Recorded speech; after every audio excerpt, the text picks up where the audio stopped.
बाबा कहते हैं, उदास क्यों बैठे हो, नया साल आ गया, हंसकर उसकी स्वागत करो, मुस्कुराकर उसका स्वागत करो।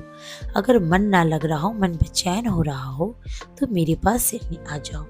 मैं बैठा हूँ तुम्हारी सारी बातें सुनने के लिए, तुम्हारी सारी परेशानियों को सुनने के लिए। मेरे बच्चे, जन्म लेते ही इंसान रोता है तो उसकी जीवन की यात्रा शुरू होती है। उसी प्रकार जब इंसान मालिक से मिलने की आस लेकर मालिक की दिशा में पहला कदम रखता है तो मालिक की यात्रा की शुरुआत होती है। तुम आओ मेरे पास, मैं सुनूंगा तुम्हारी सारी बातें, तुम्हारी सारी मुसीबतों से बाहर निकालूंगा मैं। मेरे बच्चे, तुम उदास मत बैठो। पता है, जब लोग मुझसे मिलने सिरने आते हैं और मुझ तक पहुंच नहीं पाते तो मैं उन तक पहुंच जाता हूं, क्योंकि मुद्दा तो भेंट का है, चाहे वो जैसे हो। तुम मेरे पास आओ या मैं तुम्हारे पास आऊं। तुम अगर मेरे पास आ नहीं सकते तो तुम अपने घर में ही मेरे नाम का दीप जलाओ, मेरा स्मरण करो, सच्चे भाव से मुझे बुलाओ, अपनी सारी परेशानियां मुझे बताओ। मैं अवश्य ही सुन लूँगा, पक्का सुनूंगा मेरे बच्चे। उसका उत्तर किसी न किसी रूप में आकर मैं दूंगा। देखना, तुम अपनी भक्ति पे भरोसा रखो मेरे बच्चे।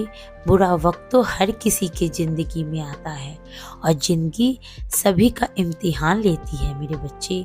जिंदगी एक अनोखा ही रंग है, हमें सिखाने का, हमारी परीक्षा लेने का, हमें तोड़ने का और तोड़कर हमें फिर से बनाने का।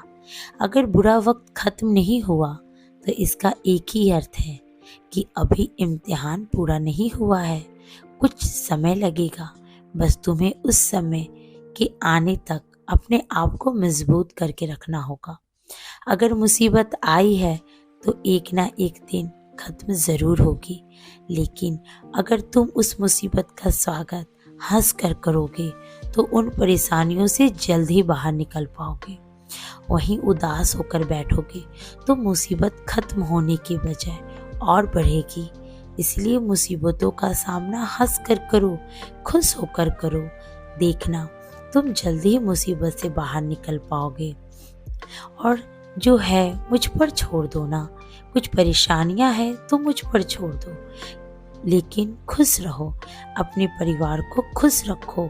वही सबसे बड़ी संपत्ति है मेरे बच्चे, याद रखना। हरे साईं, हरे साईं, साईं साईं, हरे हरे।